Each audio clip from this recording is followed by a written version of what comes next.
আমি বলবো এই মাঠের সবচেয়ে জনপ্রিয় খেলোয়াড় জয়নাল।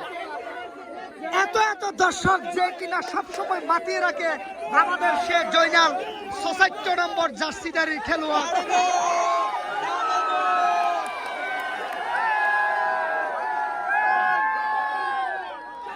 প্রকৃত অর্থে জয়নাল সাপাটকালী প্রিমিয়ার লিগের পুরো খেলায় লিজেন্ড বলতে পারে। সেই জয়নাল কিন্তু তার কাঙ্ক্ষিত শোধ নিতে প্রস্তুত।